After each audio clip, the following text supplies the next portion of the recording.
This is a Crack House Chronicles production.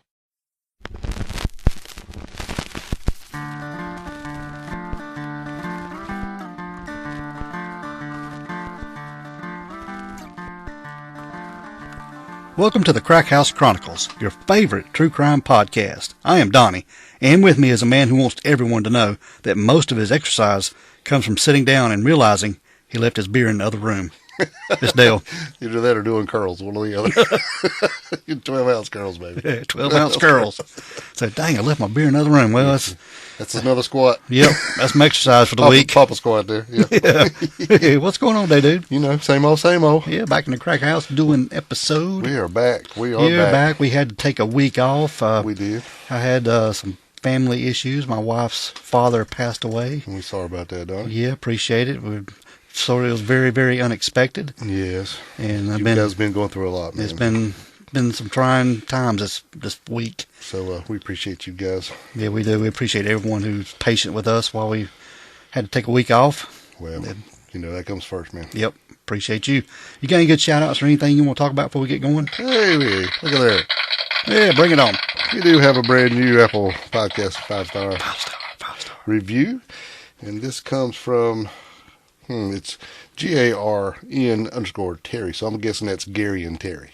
I would say. Gary and Terry 456, or Gary and Terry, whichever one you want to do.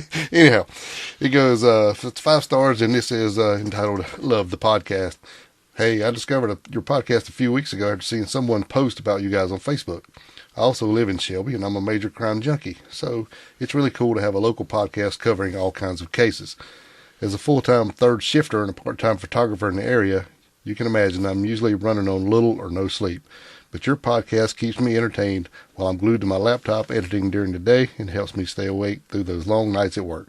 Thanks for all you do, and I can't wait to catch up on all your episodes. Man. That's awesome, ain't it? How cool is that? We usually put most people to sleep. Yeah. We keep somebody awake so they can work. Hey, so we really appreciate it. Thanks so much for taking a little time, Gary and Terry. To drop that in there, it really helps us out. Thanks if anybody else wants to be like Gary and Terry, they can go to Apple Podcast and leave a 5-star rate and review. Just write something in the box, and we'll give you a big old shout-out because we get a notification from that. That's right. Yeah, and you can write something on Spotify about each episode if you want to there. Yes, you can. And we want to remind everybody about the store page, too. Get you something cool to wear. Anything you do like that helps keep the lights on and helps support the show. That's right. Or just tell a friend. That way you can be like Fancy Lawyer Frank and have you wearing your cool duds. Oh, yeah. We appreciate you, Frank. Yeah. Well, Frank's, he done a live the other day, had her Crack House shirt on. Yeah, man. Looking good. Looking good. That's right.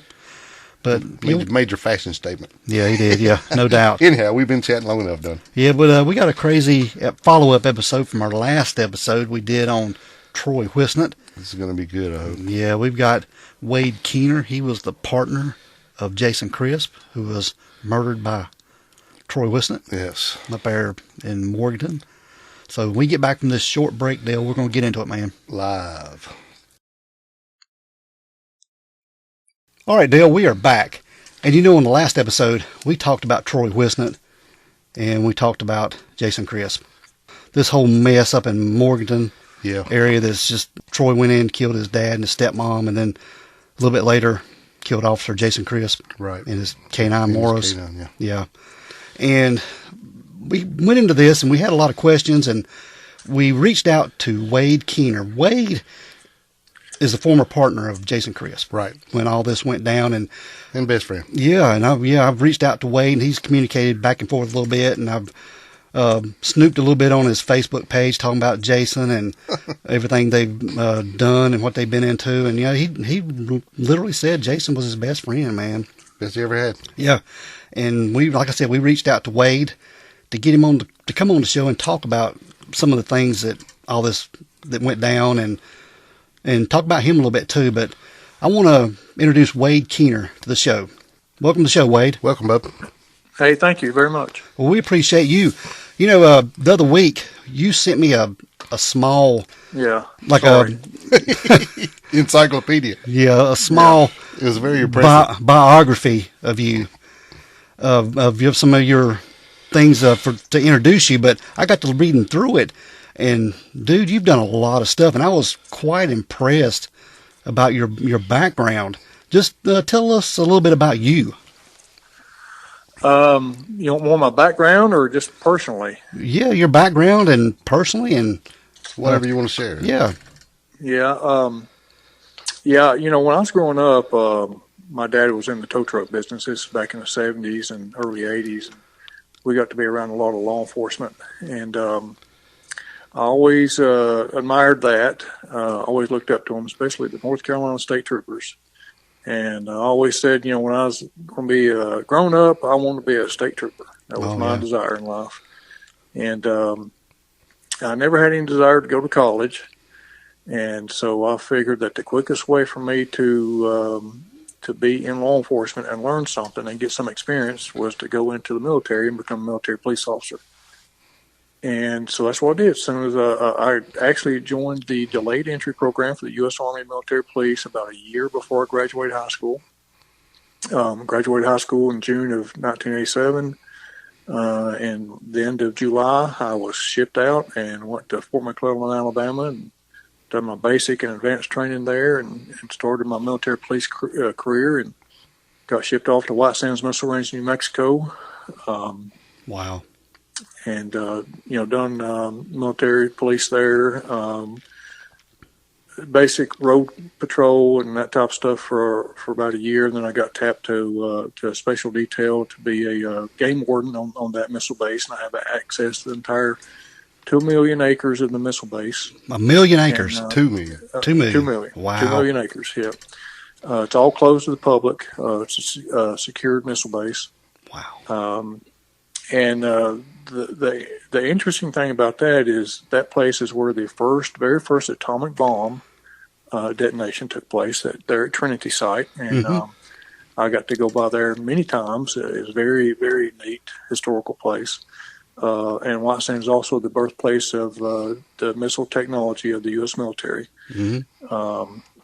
And so from there, I went to I got Fort Bliss military base is right next door, about an hour away. The landmass actually borders each other between White Sands and Fort Bliss. And so Fort Bliss, they have a drug team on their military police division, actually CID, criminal investigation division for the Army.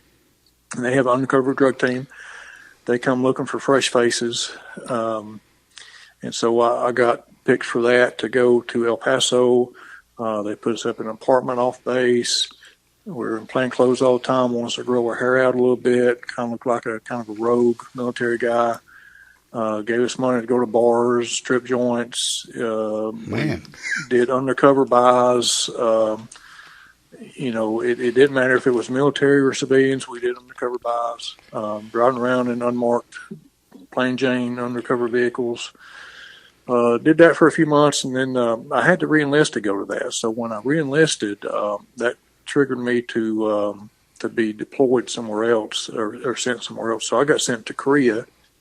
I went over there. I got tapped to be in Customs Division in Seoul, South Korea, and so I was in the headquarters division. And some of us, I guess there's probably about 6 or 7 of us. And our duties was to work at the airport, Kempo International Airport, to screen incoming military and contractors and other GS employees. And then we also did household and whole baggage of military and contractors and civilian employees coming into the country. So we would either go to work at the airport, or we would go out and get on these trucks, moving companies, and just ride with them, around bases around Seoul and up north along the DMZ, and inspect people's baggage whenever it was brought in. Sometimes we went down the southern end of the country. We'd either hop on a train, or we would ride in a deuce and a half all the way to the southern end of the country, or other bases, around. So we got to move around quite a bit and do that. So it was pretty neat. A really good experience. I come out of the Army in late 91 and messed around for a little bit in some construction. And finally in 1993, early 93, I decided that, I was going to follow my dream and be a police officer. So I put myself through North Carolina Basic Law Enforcement Training, which is the basic school that every law enforcement officer has to go through in North Carolina.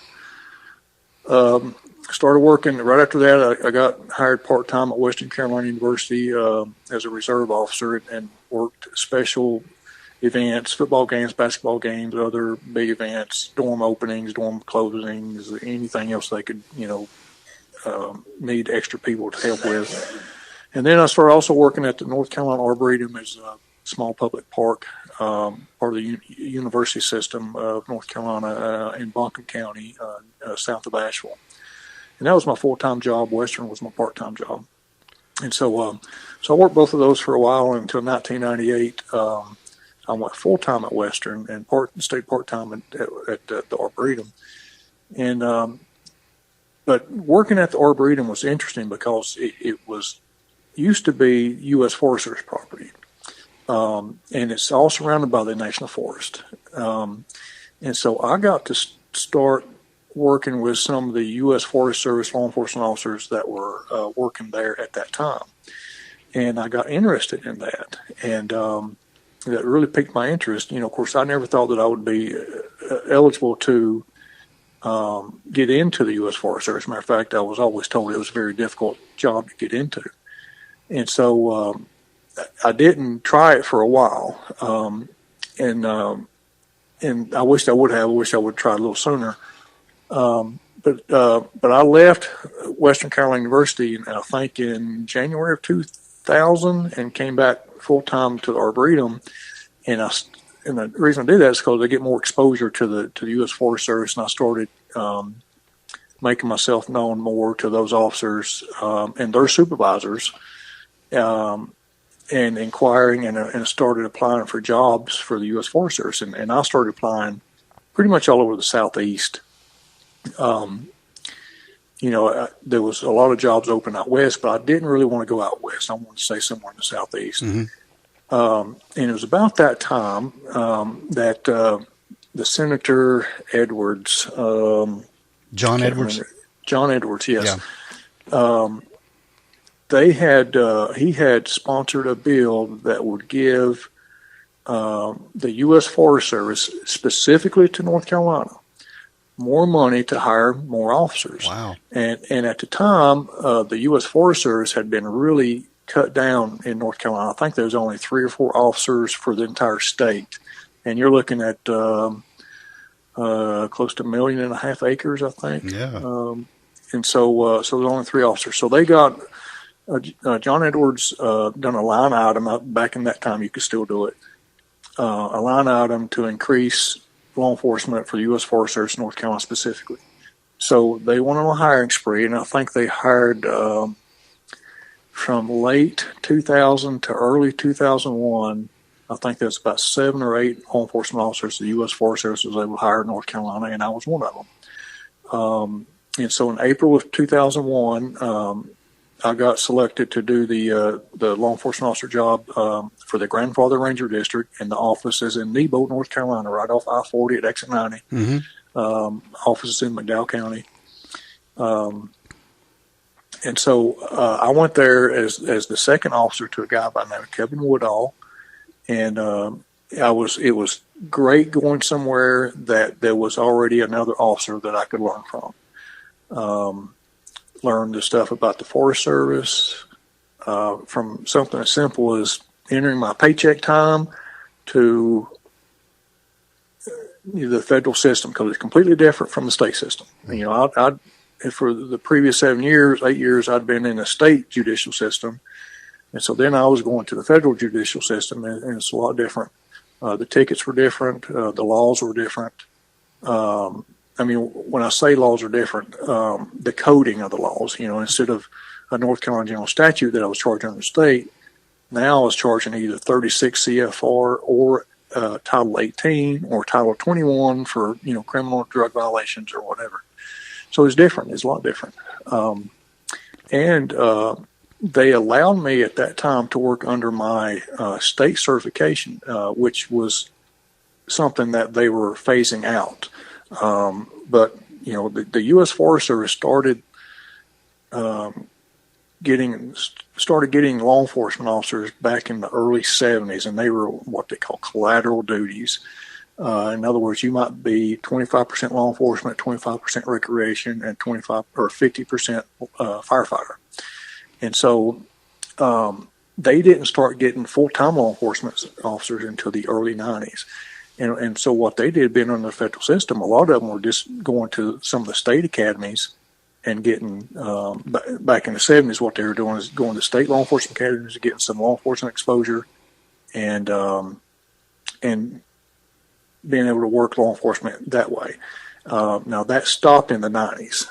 I think sometime in the early 90s, they started sending them down to FLETC, the Federal Law Enforcement Training Center down in Georgia. And so when I come in, I was still allowed to work under my state certification for a few months. And it was required that I go to FLETC, but prior to that, I could work under, my state certification. So I got hired in April. In September, I had to go to FLETC, the Federal Law Enforcement Training Center, and stayed there. I think it was about a little over 4 months, close to 5. I think I graduated there with the holidays going in between November and December. I think we got out of there like the second week of January. Had to do 3 months of field training in different locations throughout the Southeast. And then finally, by about May of 2002, I was back here on the ground, ready to work. And me and Kevin hit the woods just running, and we done really good up until the time he left. He promoted to a special agent in 2003 and left it here with me by myself.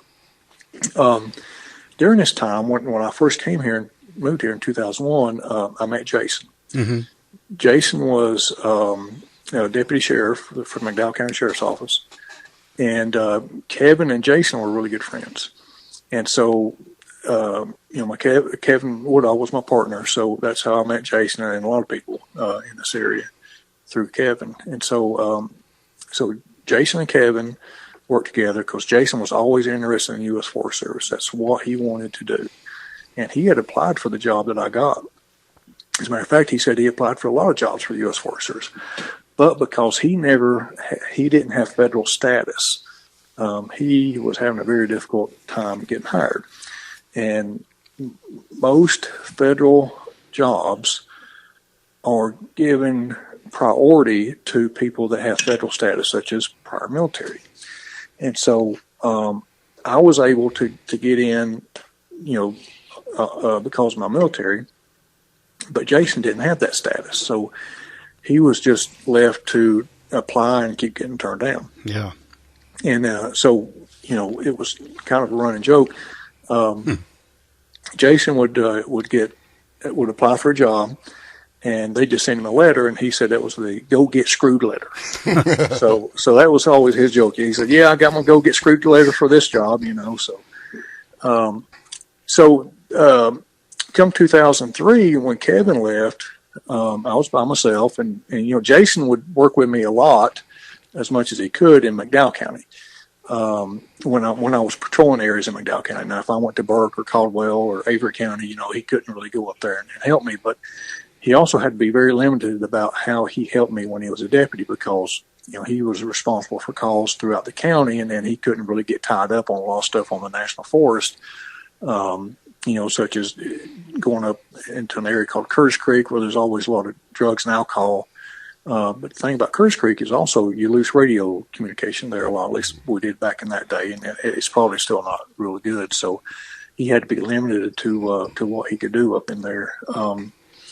But he started changing his tactics too about trying to get hired. And what he did, I think, sometime late 2003 or maybe a little before that, he started applying for just any job he could get with the U.S. Forest Service, and that would be either a recreation technician or a entry-level firefighter. Just to get his foot in the door, I guess. Just to get his foot in the door. And I don't remember who told him to do that. But anyways, somebody put that idea into him. And so that's what he did. And he actually, I think he got several offers around the same time, but one of them was at the district office where I was at, entry level firefighter. I think it was a GS4. Not making a lot of money, but it was about comparable to what he made at the sheriff's office. And of course, he leapt on it. He hopped on that really quick. So I think it was about early March of 2003. 2004, early March 2004, he started with the U.S. Forest Service as an entry-level firefighter. And of course, he could come and ride with me a lot then, and he did, as much as he could, because he would be firefighter duties during the week, off most weekends. And so he would come and ride with me on some weekends. And although he wasn't a law enforcement officer, still it was just nice to have a little bit of help. When you go into these real remote areas by yourself. Yeah, for sure. You're dealing with, 10, 15, 20 people at a campsite, that's all drunk and drugged up. So he did that until 2005. The district ranger, through a lot of politicking through Jason, my supervisor, me, and some additional funding from the U.S. Forest Service, Jason got to go to FLETC, to Federal Law Enforcement Training Center, to go through the training so he could be a reserve Forest Service law enforcement officer. And so the reserve officer program, which there's not a lot of them throughout the nation, there's not a lot of reserve officers for the U.S. Forest Service. So basically what you do is you have somebody that's in recreation or firefighting that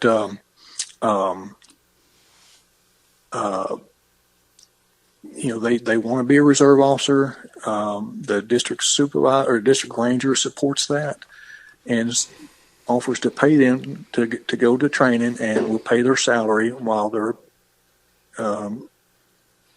designated to be that officer. So it works like this. The district ranger may come to him and say, "Hey, I want you to work Saturday and Sunday, and in law enforcement duties." And so the district ranger controls him when he works, but when he is working law enforcement duties, then he comes under the authority of the law enforcement division, which is separate. And so he did that for about a year as a reserve officer until I think June of 2006.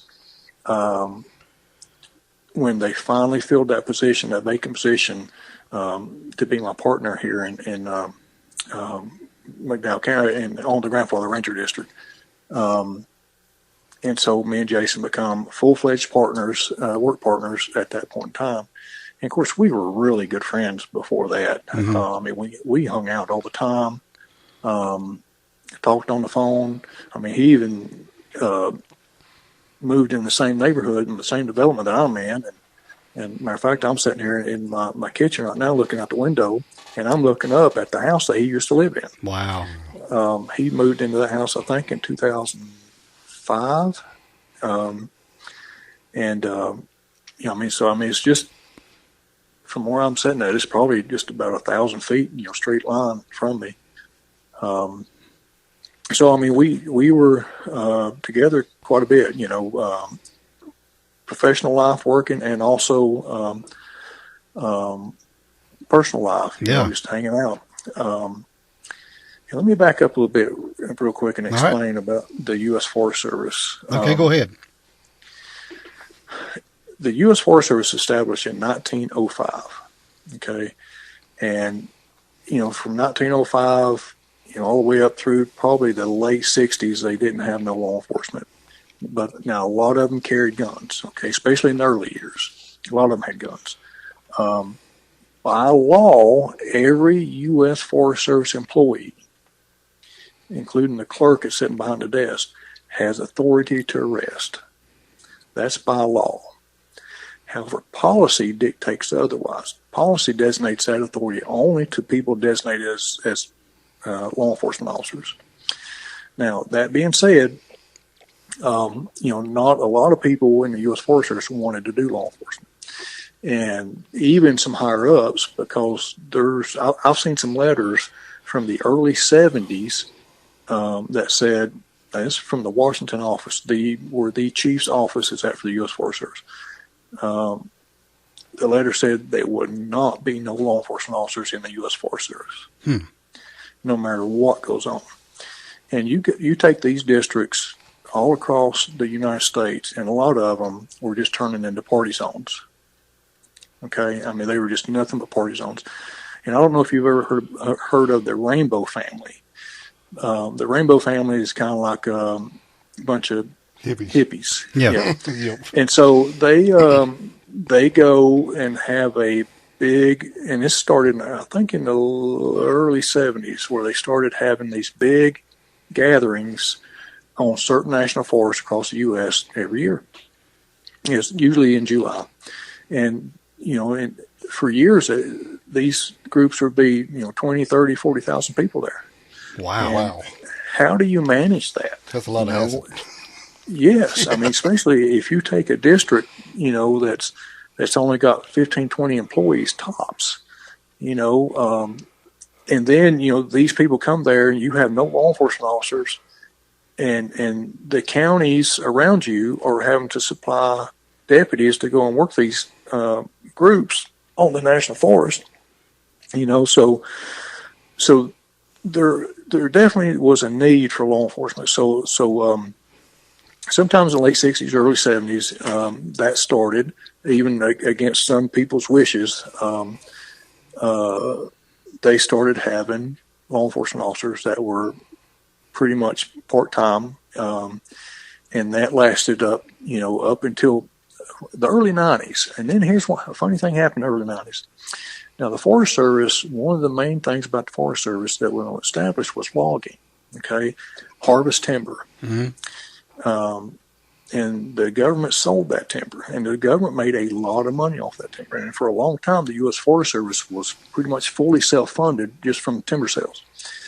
And then in the 80s, in the 90s, that started going downhill a lot because of lawsuits and, these anti-logging people and stuff. So logging started getting curtailed a little bit. But what was happening in the logging was that you had a lot of loggers going to the district rangers. Now, each district has a district ranger, okay? And let me give you an example. The Pisgah National Forest. The Pisgah National Forest is about 500,000 acres. The Pisgah National Forest is divided into 3 districts, okay? So there's the Pisgah District, the Appalachian District, and the Grandfather District. And so the Grandfather District has about 200,000 acres. Now, there's some districts out west that are much bigger. Mm-hmm. There are some districts out west that are 1 million acres, okay? But most of them are very remote. They don't have they have some recreation, but they're not real heavy used. And when I mean heavy used, there's not 2 or 3 million people on it a year. But what a lot of those districts do is they log, they cut timber. And so the timber companies are going to the district ranger and giving them kickbacks if they ignored timber being cut that wasn't supposed to be cut. The U.S. Forest Service would put boundaries on these timber sales and say, okay, don't cut out of the boundary, or don't cut this tree or that tree or whatever. And the law enforcement officer was supposed to go out there, or somebody in the U.S. Forest Service, the law enforcement officer, somebody in timber management was supposed to go out and inspect these sales to make sure that the logger was in compliance with environmental laws, littering, wasn't cutting trees it wasn't supposed to, and so forth. So these district rangers in some places was letting loggers cut more than what they're supposed to. And some people say that district rangers are getting paid under the table personally and benefiting from that. Sure. And so this stuff went all the way to Congress, and there were congressional hearings on it. And at that time, the district ranger controlled law enforcement. The law enforcement officers at the Grandfather Ranger District here where I worked were under control of the district ranger. And the district ranger would sit there and say, I want you to patrol this area this weekend, but I do not want you to go in this area or this area. Okay? And they would also tell the law enforcement officer when and where they could wear their gun, believe it or not. Wow. Huh. So now I'm not saying this the logging issue happened here on this district, but I do know that the district ranger told several law enforcement officers where they can and can't wear their gun and where they can and cannot work. So what happened was Congress got a hold of this, and the congressional hearings come to an end, and Congress separated the law enforcement division from the rest of the Forest Service. So they created what everybody calls a stovepipe. So all the way from the Washington office down to the local districts, the law enforcement officers had their own chain of command. So the district rangers of each individual district were no longer in charge of law enforcement. They could not boss them around. They could not tell them where to go. They could not tell them where to have their gun at. So each state had a patrol captain. You have your officers on the district level, and then you have a patrol captain. And that patrol captain was an officer over all the law enforcement officers for that state.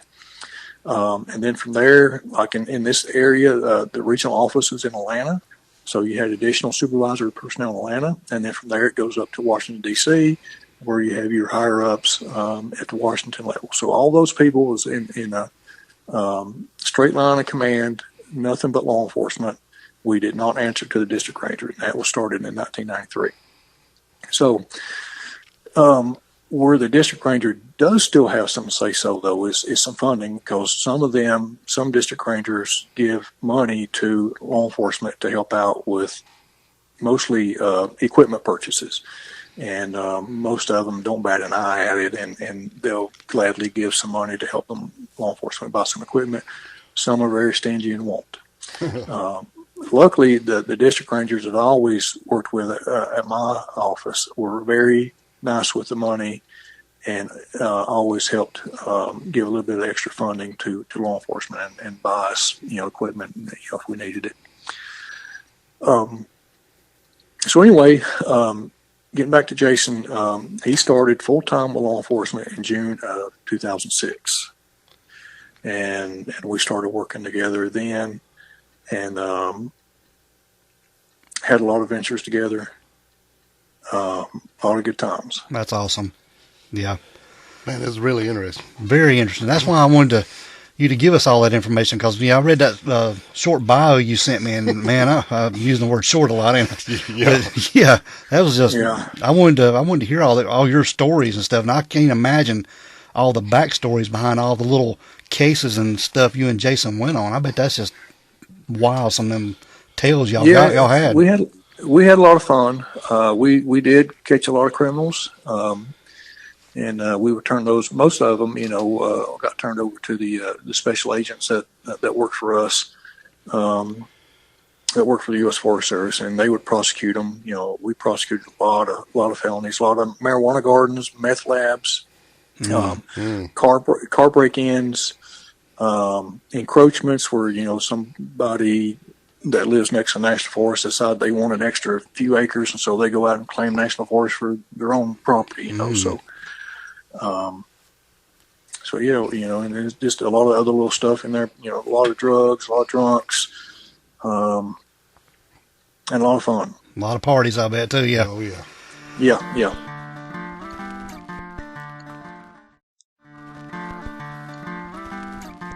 So I want to get into Troy Whisnant a little bit.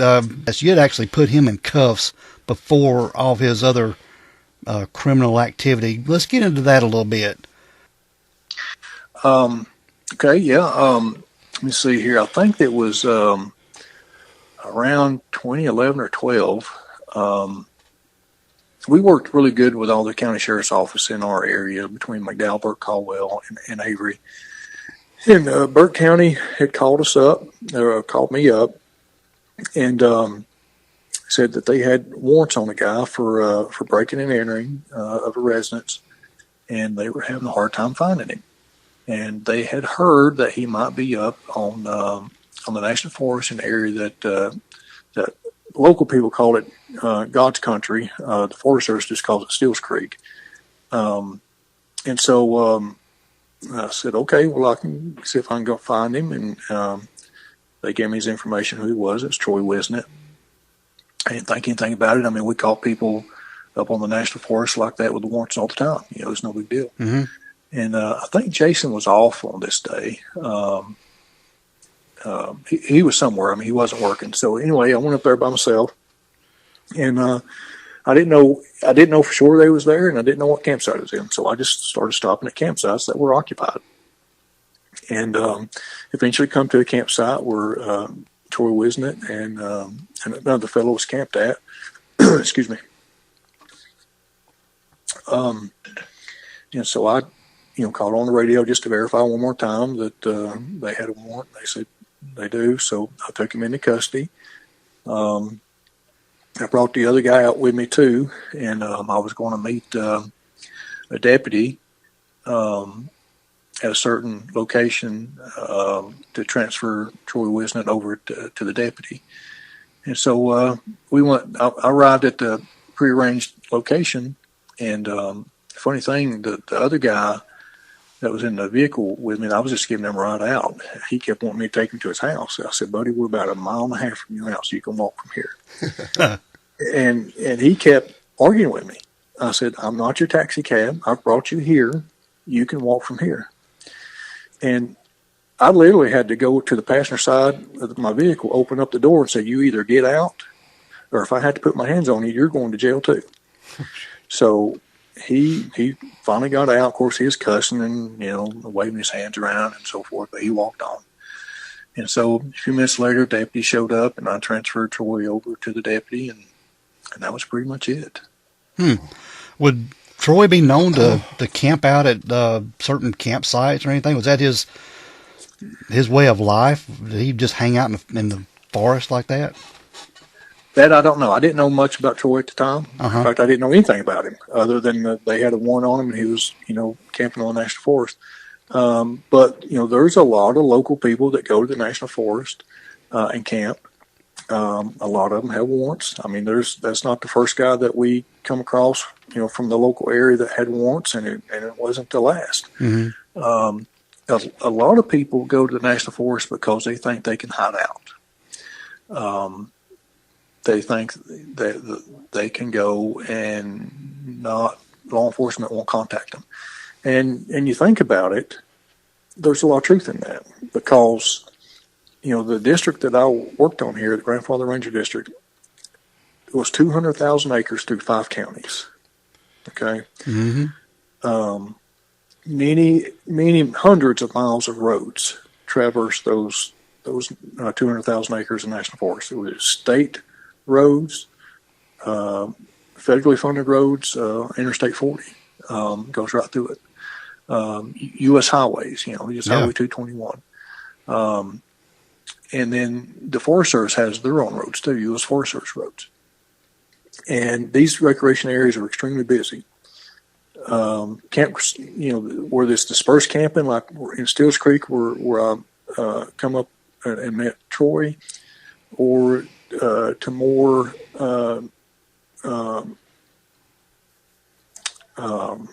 what's the word? I've been out of the system for a while and I forgot the word. More developed campgrounds, where they have picnic tables and camp tents, pads, tent pads, restrooms. That's more of a developed size, and those always stay busy too. But dispersed camping, where it's just very primitive, they're always filled up. It's always a lot of people. And I know back in the early 2000s, when they done a study there, they said about 2 million people a year come to the district that I worked on. And you think about that now, 2 officers, okay, or for several years it was just me before Jason came on. But even, let's just say 2 officers for 200,000 acres, and you have a visitation of 2 million people a year. What's the chance of you contacting a law enforcement officer? Yeah, right. Yeah. It's very slim. So, there's times, weeks, maybe a couple of weeks where you don't even get into some areas. You take the Limo Gorge Wilderness area. There's 2 roads that go along the wilderness area, one on the east side and one on the west side. And the one on the west side, old NC Highway 105, is a very popular road, and there's campsites. There's probably 50, 60 campsites down through there. And if you start from one end to the other end, let's say a Friday evening at 6 p.m., if you stop at every campsite and you check everybody, and maybe you might do a couple of traffic stops along the way, you won't get done with that road. You won't be able to stop at every campsite before midnight. On the other end of the road, it's that busy. You figure that let's say there's 50 campsites, and maybe even 40 of them is occupied, and of those 40, maybe 35 of them, you wind up writing tickets to somebody. All that takes time. You're searching somebody, searching a campsite, searching a car. If you do a traffic stop, all that stuff takes time, and you'd be very lucky if you got even half of those campsites by the time 6 hours went by. I can't even imagine. Yeah, right. Yeah. Well, that makes a lot more sense knowing that you're driving roads and checking campsites, because when if you just read the story, it's kind of like, how did this guy just start walking in 2,000 acres and run up on a camp? It's because it sounds like they're like Rambo out in the middle of nowhere and you just happen to find them, but it makes a lot more sense. Right.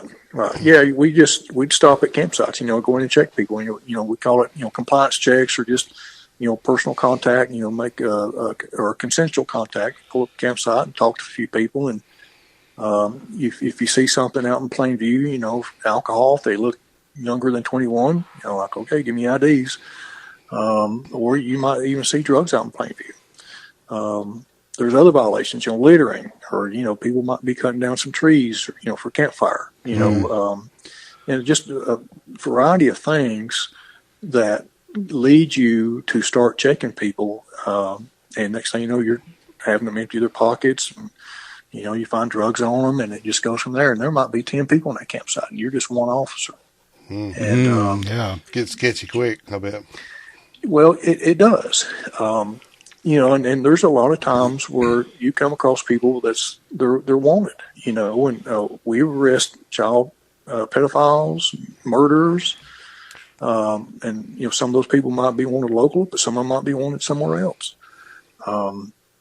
So yeah, you come across a lot of people, and Jason used to always shake his head at me because I wouldn't back down from any size group. I mean, if there was a group of 80.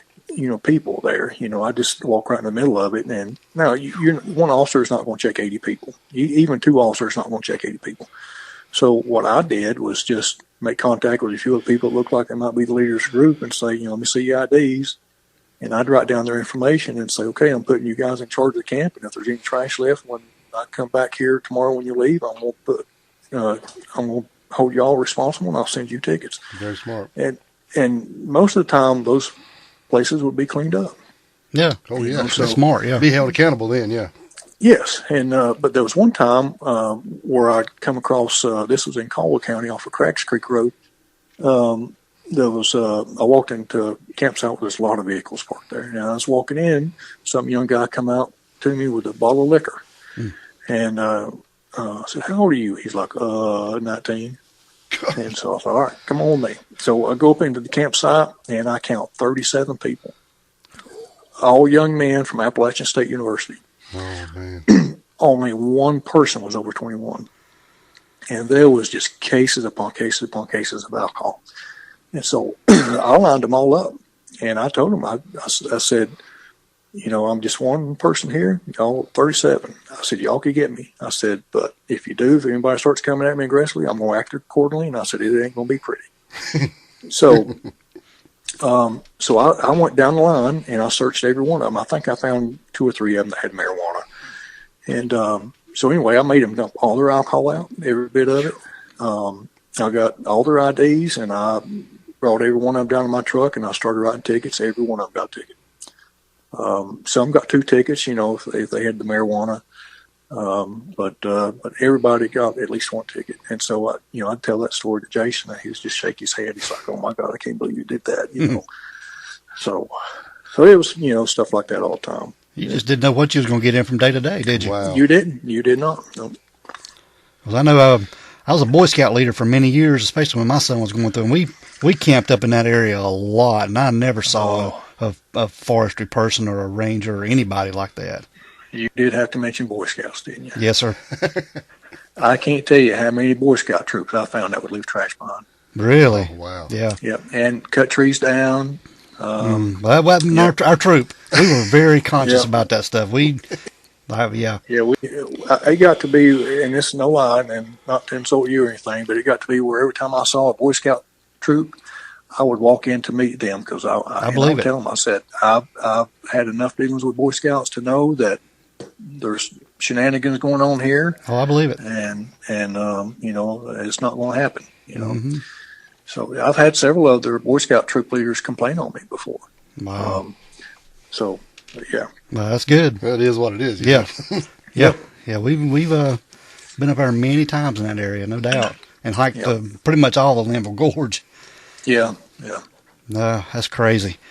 So let's talk a little bit about Jason a little bit more when he was called out that day to go help look for Troy. Okay. What was you doing that day? You were out of town. He was in Virginia, right? Yeah. I was in Virginia. You know, getting back to my story about the timber that I told you about, and we had to do cell area inspections, and we had to do inspections on the cells. But a lot of times, what they would do is audits, and so audit would be some people from the Washington office, some people from the regional office, some people from other local districts, and a law enforcement officer from a different district getting together and going to this other districts or many districts and doing an audit on the timber sales.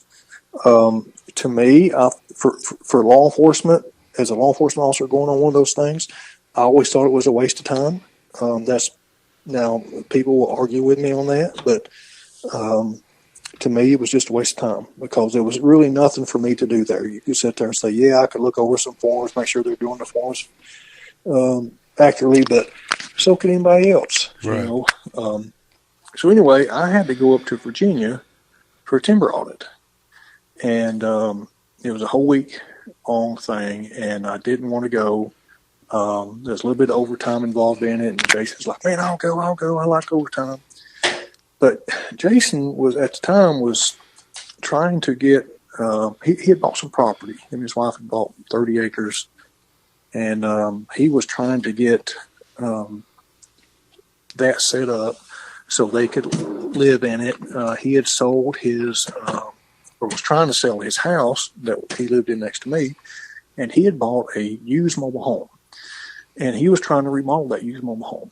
And he was doing quite a bit of work to it. And I'm like, you know, man, you need to stay here and work on that. He had actually sold his house and had moved in with his dad, his whole family.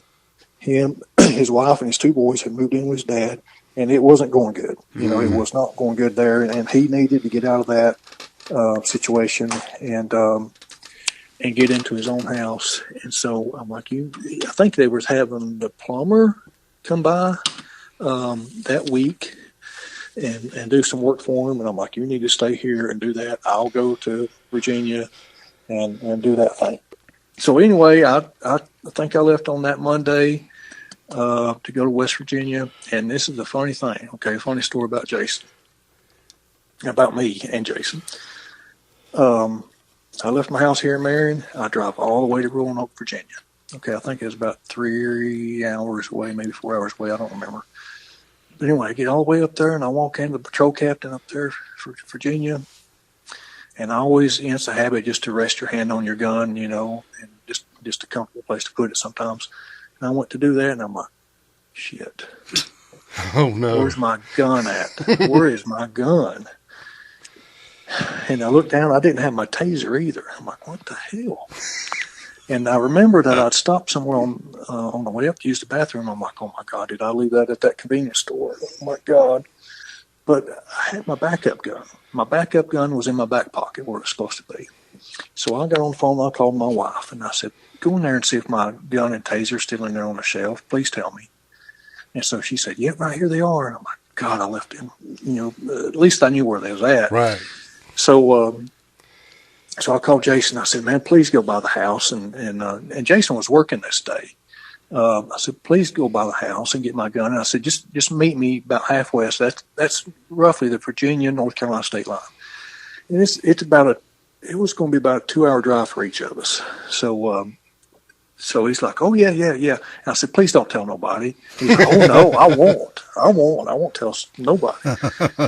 And I think from the time he left to the time he got back, he was probably on the phone with anybody he could think of to call and tell. Well, of course. We met up. Yeah, of course. Why not? So we got up there. I met him, at the North Carolina Virginia line, and of course, he had to make fun of me a little bit. Oh, yeah. And Of course.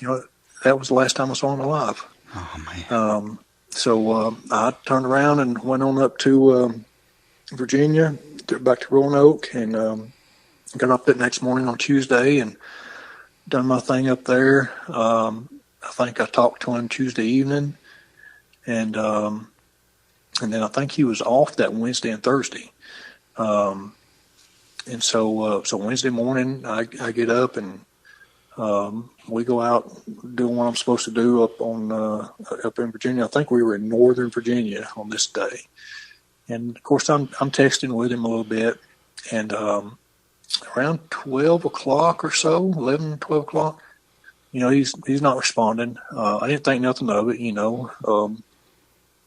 So we came back to the office up there in Virginia where I was at, and I get my computer out, just thumbing through news websites, what I normally do, and I happened to pull up the Charlotte News, WBTV, I think, and it said something about Burke County officials looking for murder suspect. Mm. I'm like, oh damn! I didn't think much of it, I'm like, that happens a lot, Mm-hmm. Probably about 30 minutes later, I get a phone call from the district office from Amanda Wilson. She's the support services supervisor there at the office, kind of like the head admin person.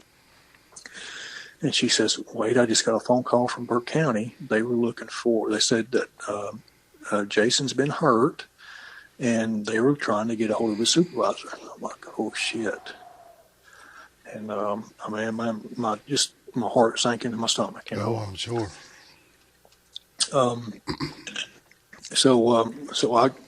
She said that Andy Brinkley was my supervisor at the time. He was the patrol captain, and so she gave them Andy's phone number. And so I hung up with Amanda, and I called Andy, and I said, Andy, I heard Jason's been hurt. Is that true? He said, yes. And I could tell the urgency in his voice, and I said, do I need to head down that way? He said, yes, you do. And I said, is he bad? And he said, I don't know yet. He said, all I know is he's been shot. That's all I know. Oh my goodness. And man, just panic set in on me. I started calling his phone, no answer. And I walked out there. I just told everybody, I said, I got to go. Jason's been shot, and I've got to head back to North Carolina, and I went out to my patrol vehicle, and I get out there, and I'm like, we'd stayed in the hotel the night before, and I don't even know what town we stayed in. And I'm like, I don't know where the hell to go check out from the hotel to get my stuff. And I started heading back in. I'm like, I'll figure it out. So luckily, I just recognized the area and got down to the hotel and got my stuff and left. And it's about a 5-hour drive as fast as I could go. I was going 90 miles an hour all the way down. And finally, I think just before I got to the hotel, the patrol commander, one of the higher up supervisors down at the regional office, called me and told me it was confirmed that he had passed away. Man, and just a punch in the gut,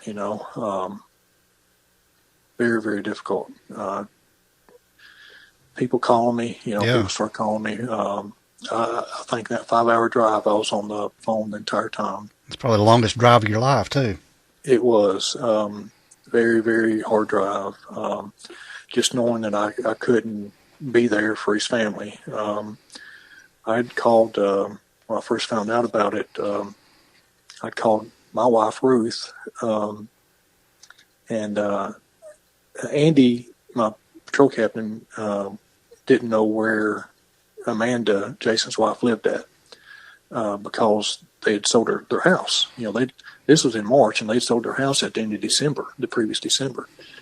And like I said, earlier had moved in with his dad. And so Andy didn't know where to find Amanda at. And he's like, I got to find her before somebody else does. Oh my God. Yeah. Because you don't want rumors spreading around there about, a situation that's as serious as this. Doing a notification, next of kin notification is pretty serious. Very serious. And so my wife, Ruth, knew where they were living at. And so I had Andy come to pick up Ruth, and Ruth took Andy. They went by Jason's dad's house, but they wasn't there. They were at the property they'd bought at the mobile home. And the sad thing about this, there's a lot of sad things about it, but one thing that really irks me to this day is that by the time Andy got out there, somebody had already called Amanda and said that Jason had been killed. Golly, man. And when they pulled up there, they could hear Amanda inside the house screaming. It's just... there's no going back from that. It's just... Yeah. Yeah, and what really made me mad was when I found out who told her. And it was her dad.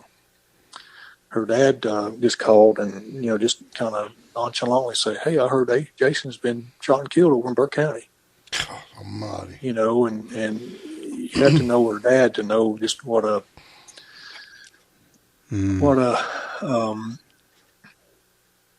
well, I ain't gonna say anything, but Yeah. We can fill in the blank. Yeah, Dale's over here mouthing it to me what he is. Yeah, I can imagine. yeah. And so Amanda was just in complete shock, and so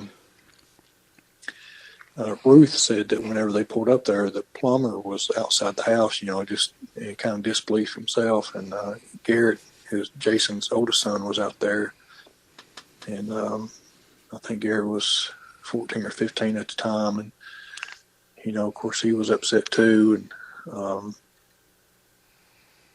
and here I was trying to drive down from Virginia, and all this, and it was just a real shock,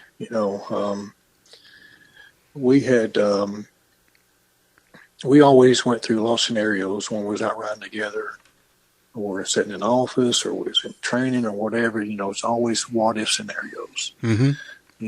And with Jason being a canine handler, it made it very important, and very dangerous, but also very important for him to know what he's going into and what to look for. And he was very good at it. Jason and his canine Moros, very good at finding people. They were excellent trackers, excellent at tracking, and too good, I think.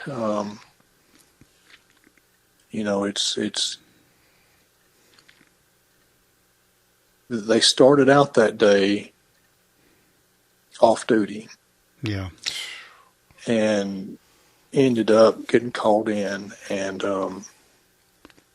their last track was, you could say it was successful because they found the subject. Oh, yeah. That is crazy. It's heartbreaking, man. Yeah. It is very heartbreaking. Yeah. You saying that Jason and Moros were that good. Didn't they have a couple other dogs out that day that were tracking, and Jason and Moros went another direction looking for Troy? Yeah. Burke County, their canine handlers were out of town or something. I don't know where they're at. But Morganton City of Morganton Public Safety had canine handlers, but they were very new. I mean, they had just graduated from the canine handling academy like a day or two prior to this. Yeah. Oh, ridiculous. Now, they had been in law enforcement for a while, but as far as the canine part, it was just new to them. And so Jason let them take the lead. Jason, back up just a little bit. Jason was at his house, at his mobile home with his plumber, and a friend of his that's just happened to be a state trooper called and said, "Hey man, we got this going on over here, this search going on. Maybe you and Moros could come over and help out." And Jason's not going to turn them down. McDowell County did not have a canine at that time, and they called Jason out all the time for stuff, for drug searching or tracking somebody, or just if you needed a canine at a certain incident that they went to. But this was in Burke County. This incident happened in Burke County. And Burke County has canines. Morganton PD has canines. So Jason goes up to the command post, gets out there and says, "Hey, I'm here with tells the sheriff, hey, I'm here with my canine Moros if there's anything I can do to help." Well, I think he says something along the lines, "Well, we got Morganton Police Department here with their canines." And so Jason was just going to be a backup. Okay. So they're at the command center, set up at a church parking lot. And right down the road, probably about half a mile from there, a guy calls into the sheriff's office and said, "Hey, I just come across somebody in one of my woodsheds and they ran out into the woods." So everybody converges on that location. So the Morganton canine handlers, they start tracking him. And Jason there's a bunch of officers, because you need help with you when you're a canine handler. Right. So Jason's just falling behind, and the Morganton canine, they go off in one direction, and they're tracking there for I don't know how long. It could be 15, 20, 30 minutes. I don't know. But they realized that they lost the track, and Jason said, "Well, my dog is indicating back over this way." And so Jason, I think there was 3 state troopers went with him. And so when you're with a canine in the woods, that canine is pulling you, and you have to be able to keep up with him, and so the canine handler is busy trying to watch the dog and look ahead at the same time, but you can't see a lot of details when you're sitting there trying to work both. Right. Yeah. And so it's important for you to keep somebody next to you that can look ahead, look for that danger. Makes a lot of sense, yeah. But I'm telling you, when you're in the woods, there's a lot of hiding places. Yeah. There's a lot of vegetation, a lot of trees uprooted, ditches, different terrain features that, man, you can hide in. And I don't know that there was, even on the best of circumstances, that there would have been a way to see this guy. Or a lot of people in those type of situations, unless they just happen to move. One thing that when we go through some training for, to go monitor marijuana gardens or just anybody in the woods is that the thing that they tell you is that what people see is movement. You can be sitting perfectly still and you think that you've been seen, but you've not until you move. A hand moving, your head just turning, a foot movement is enough to let somebody know that you're there. And if you stay perfectly still, even if you're not camouflaged real good, they're probably not going to see you. But that's the thing, that when you're out tracking somebody, a lot of times it's what gives people away is their movement, and you can see them. So Jason and the 3 troopers are going through the woods, and they go up an old road bed that's all grown up, and they follow up a little ridge line to the top of a hill, and then they start down into the draw, down into the bottom of that little hill. And this area is private property, and it had been logged probably 10 years previously, maybe. And there was a lot of little saplings growing up. A lot of those were pines. And you take a young pine tree that's only, 8 foot tall, they're very thick. And they provide, especially when, there's just one right after the other, and you can't see on the other side of them. You're not going to be able to see through them. One trooper was probably about 8 to 10 foot behind Jason. The other two were a little further back. It was a very windy day, much like the weather today. And as a matter of fact, just to let you know, today is the anniversary. Yeah, I was going to bring that up. Jason, Yeah. 12 years ago today. Yeah, it's when we're recording this, yeah. Yeah. So, so they're coming down this hill and it levels off, and then there's a, I don't know, it's no roadbed or no skid road where they would used to, slide out logs. Anyways, it's a depression in the topography, and so they go through that. They get to where the little pine trees are really thick. Jason and Moros go through there, and there's a big oak tree. There's a boundary line, property boundary line there, and so right past those thick pine trees, it kind of opens up a little bit, but not a lot. So you got bigger trees after that. And so there's a big oak tree, and there's a limb that Jason had to duck to go under. And the trooper that's closer to Jason is close enough to see him duck under this. And he's got Moros on a pretty long leash. I think it's about a 15 to 20 foot lead. So Moros is out in front of him, and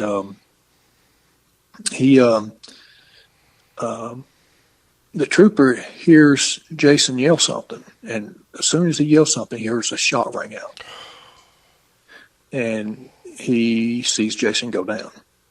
Well, the trooper don't know where the shot came from, so he just gets down. Yeah. And he can't hear anything else because, like I said, it's very windy, and when you're in the woods and the wind is going through the trees, it's pretty loud. And evidently there was a helicopter overhead. Well, that didn't help at all.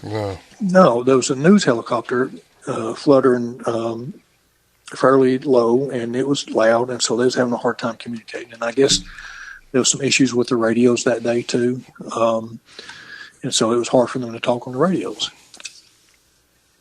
So the trooper didn't know where the shot rang out from, so he didn't advance. Matter of fact, what he does, he come back to where the other troopers are at in that drainage ditch, I guess you want to call it. I guess I'll call it drainage ditch. So they tried to make phone calls. They tried to get on the radio, and they couldn't. And so two of them decided they would just go out and get help, and they didn't know exactly where they was at.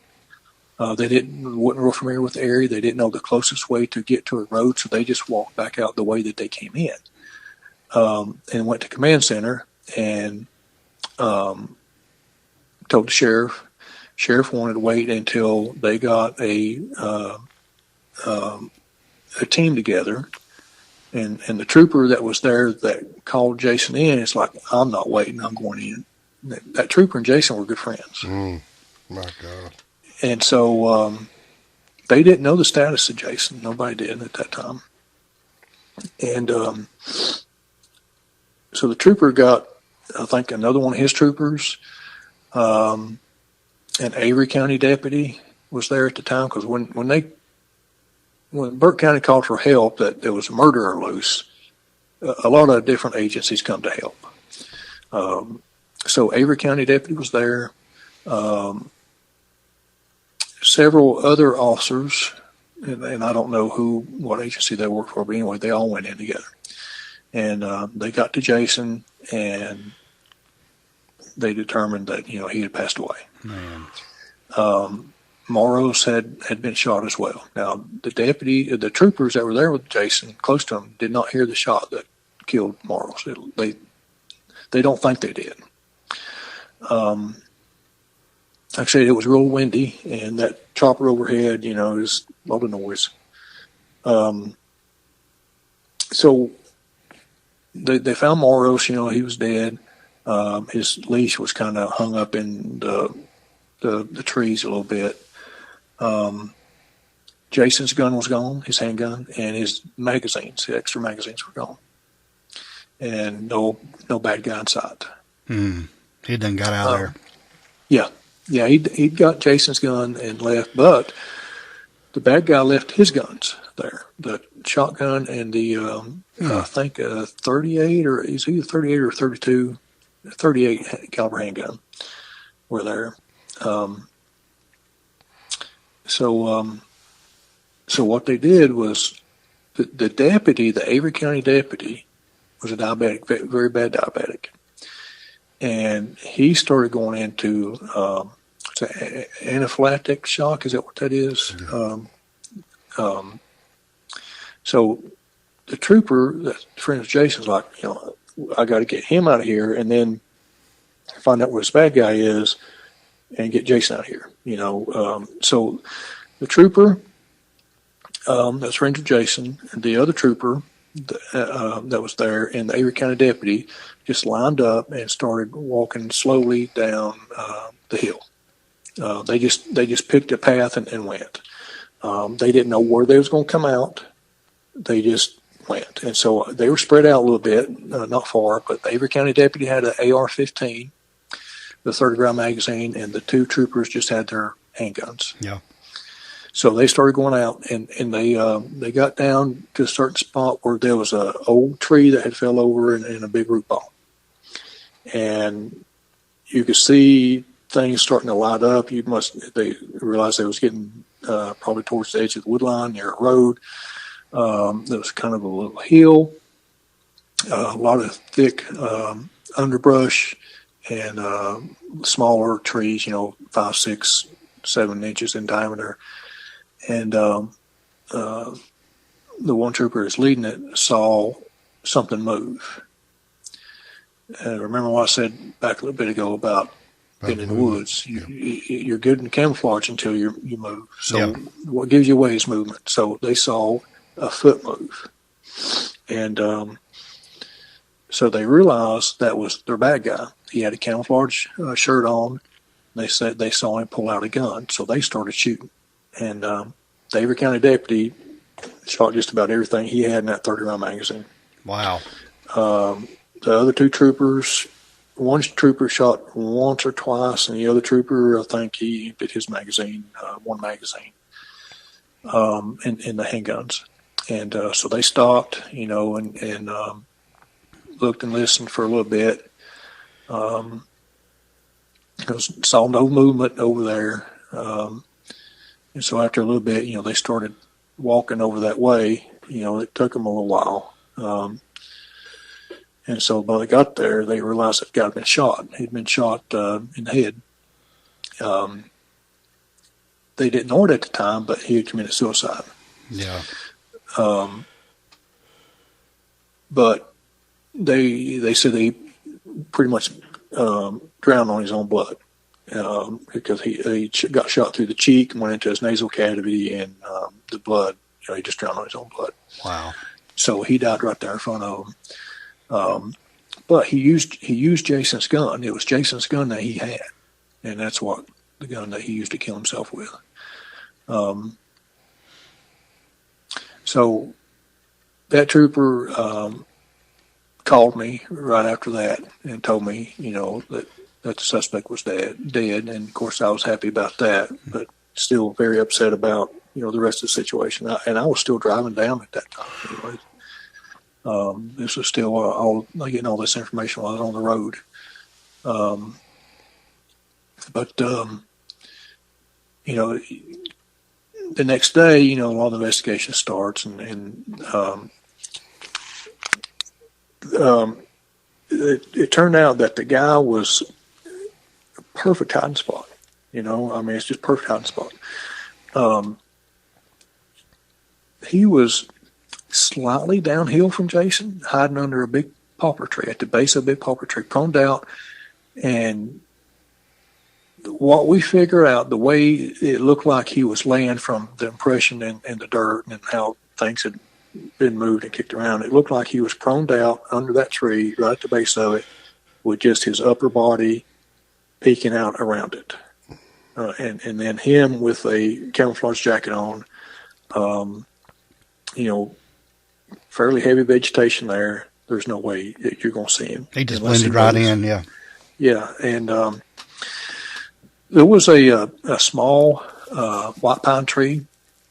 When Jason ducked and he come back up and the shot rang out, there was that white pine tree was in perfect alignment with Jason and the bad guy. And the top of that white pine tree got shot out. And that tree is still standing. It died. The tree's dead. What's left of it is still there. But top of it is out of it. But, they wasn't, I think, 15 foot apart, 15, 20 foot apart. And I guess the guy couldn't work the shotgun. So after he fired that one shot that killed Jason, Moros was still there. And Moros wasn't but just 2 or 3 foot from the guy. But Moros was hung up in some trees. He couldn't do anything. And then most dogs like that, they're not going to bite somebody unless they're given the command to do it. And so anyway, the shotgun jammed on the guy. He didn't know how to work it. So he pulled out his handgun that he had in his pocket and used that to shoot Moros with. And left it laying there too. So the shotgun and the handgun were both laying there. And so he goes over to Jason. I don't think he knew the troopers were there. Because like I said, the vegetation is fairly thick, and you couldn't really see far in front or behind you, when you're out in the woods like that, it's just hard to see 20, 30 foot in front of you. Mm-hmm. So he goes over to Jason, and even though Jason had what we call a triple retention holster, he managed to get the gun out and took Jason's extra magazines and headed off through the woods. And he sat there, for a couple of hours until encountered by those 2 troopers and the Avery County deputy. Man, what a mess. Man, yeah. And you on the road trying to drive back, having to get all this secondhand updates. Yeah. And when they did the autopsy, the guy was shooting double-aught buck. So you're looking at 38 caliber pellets in this. I think there's 9 pellets in a shotgun shell, a double-aught buck. So most of them hit Jason like cheekbone inside the head. And none of them penetrated. None of them penetrated the bone. They just glanced off it. They took flesh, but none of them penetrated. One pellet went in his eye and into his brain, and that's what killed him. Wow. So if that hadn't been the case, he could have survived that. Yeah, he would have. Now, I think it took his ear off. He might have had some hearing difficulties. But for a long time, I would put my finger in front of my eye and just turn my head like a half an inch, and I'd be at the side of where the bone was at, for your skull, cheekbone. And I'm like, man, it's just that much, just a half an inch, and it could have just hit him on the side of the head, and maybe it would have, just glanced off too, and just taken flesh, but he would still be alive. Yeah. One pellet went above him and lodged in the tree that was behind him that he had just ducked under that limb. And I went back about a month later and I dug that round out, and I still got that today. Kind of weird, but I got it. Man, that's just, you got so many details about this I hadn't heard or read anywhere on any kind of newspaper article or website or anything. Yeah. It just blows my mind. Just, we're over here in Cleveland County. It's just one county over. And I vaguely remember when this went down. Yeah. But crazy stuff, man. But, yeah. You want to hear something that really make your blood boil? Bring it on. All right. So this is 2014. In 2010, we'd had another officer that was killed by gunfire in Georgia. Christopher Upton was killed March 5th of 2010. March was a bad month for the U.S. Forest Service law enforcement. I believe it. So March 5th, Christopher Upton was killed, shot by an AR-15. And we had the same. Earlier I said we're in a region. We're in the Region 8. Is what the U.S. Forest Service. It's the 13 southern states, and so it's Region 8. And for us, for law enforcement, we have that's where our regional office is at in Atlanta. We have a special agent in charge, and so he's the head honcho for law enforcement in the region. And then below him are other people and so forth. But anyway, so he's the head honcho. So when Christopher Upton was killed in 2005, he wouldn't let anybody, any of his friends or partners, that work buddies, other officers, go to the memorial in Washington, D.C. Every May is Police Week up there, and that's where they dedicate the officers that were killed in the line of duty the year previously, and they inscribe their names into the law enforcement officers' wall, the memorial wall. So he would not let any of those officers that worked with Chris Upton go with him. He only let the patrol captain go. So we were hopeful that maybe times had changed. And so we were told he was at my office. And every one of us, all of us that was in the U.S. Forest Service law enforcement at the time here in North Carolina, I think there was 9 of us, maybe 10 at the time, were there. And he said, order your Class A uniforms, get them ready, because next May, everybody here is going to go to Washington, D.C. to honor Jason, as his name is inscribed in the memorial wall. And so we were excited about that. We were like, maybe he's learned his lessons from 4 years previous when he got a lot of criticism, for not letting other officers go when Chris Upton was killed. So we went throughout that year preparing ourselves to go, ordering our Class A uniforms, getting ready for that, mentally preparing ourselves for that. Right. And then I think it was January, February the next year, the year that we would be going up there, 2015. I'm back up just a little bit. He told us, the special agent in charge told us in person that we would be going. He told us several times after that we would be going. I heard him say that multiple times. And then a few months prior to us going up there, the next year in 2015, January, February, March timeframe, he sends one of his subordinates up there. We had a meeting in Franklin, Macon County. So he sent one of his subordinates up there to tell us that we were not going. He couldn't even come and tell us himself, after telling us numerous times previously that all of us were going. He was too chicken shit to come up there and tell us to our face that we were not going. Exactly what I was thinking. Yeah. And that just flew all over me. I bet. Just a slap in the face. Here, and he knew how... Especially you, man. Yeah, he knew how good of friends me and Jason were. Now, the only law enforcement officer that got to go was Andy Brinkley. He was the patrol captain. Of course, the Forest Service paid for his wife and kids to go up there.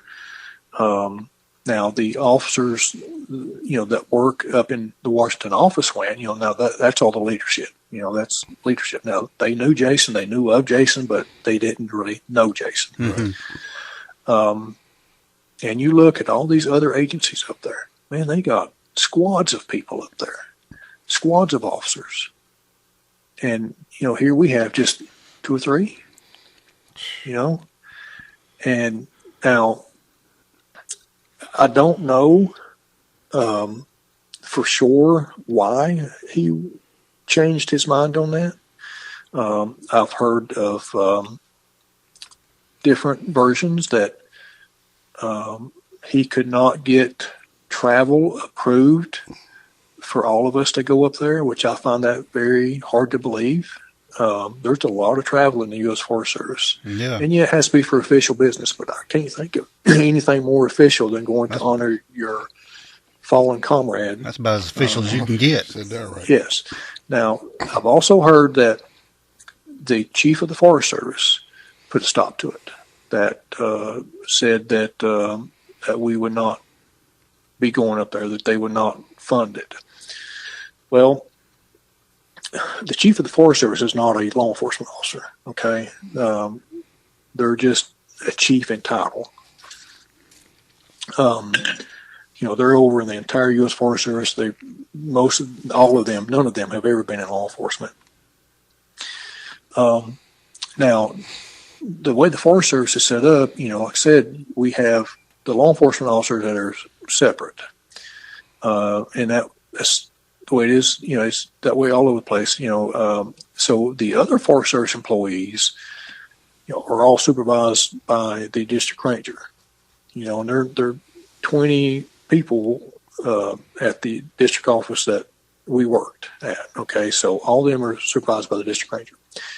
Now, all of the U.S. Forest Service employees in North Carolina fall under the forest supervisor of North Carolina, and that person works out of the Asheville office, the supervisor's office in Asheville. So that person is over, all the U.S. Forest Service employees, including the district rangers. Now, from my understanding, that lady at the time was very supportive of law enforcement, and she was going to pay out of her budget for us to go. For all of us in North Carolina. Actually, I think she was going to pay for the Pisgah officers to go, and that would have been, I think, 5 officers at the time.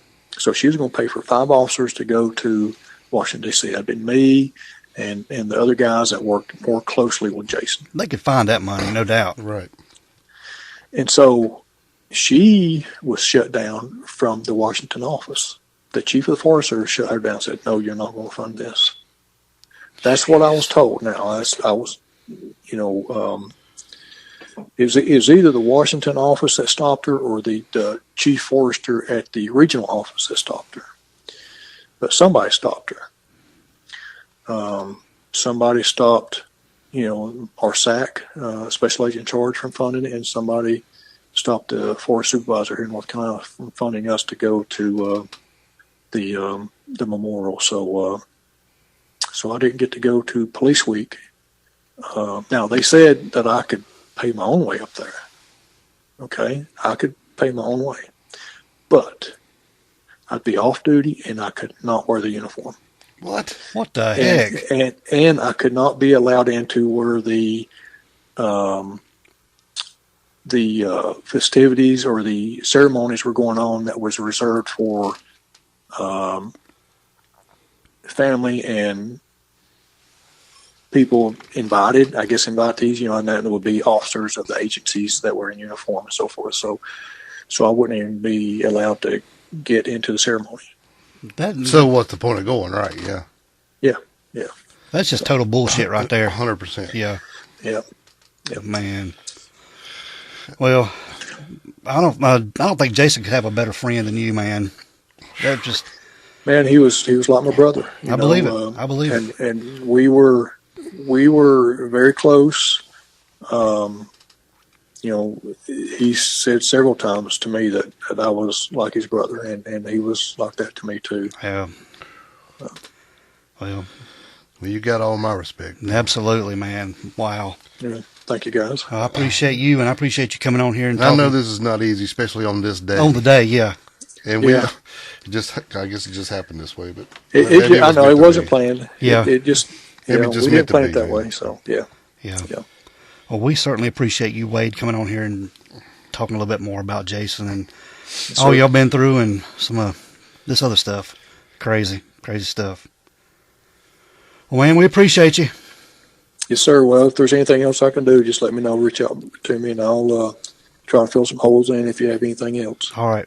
Sure Thank will, you man. so much. We appreciate your time, and man, more power to you, brother. Yep. With All that. right. I Appreciate it. your service, too. Yes, sir. All right. Thank you very much. All right. you. Bye-bye.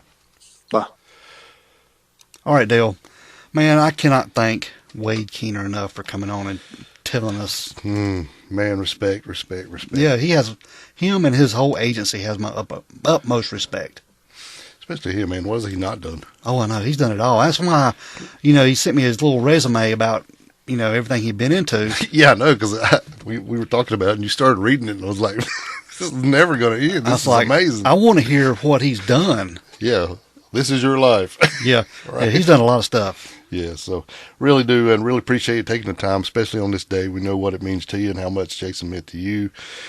And, man, just thanks so much. Yeah, continued prayers for you and Jason's family, his wife, and his two boys. Yes. Yeah, sad. Very. But All right, man. we're going to get out of here, bud. Let's roll. We want everyone to be safe.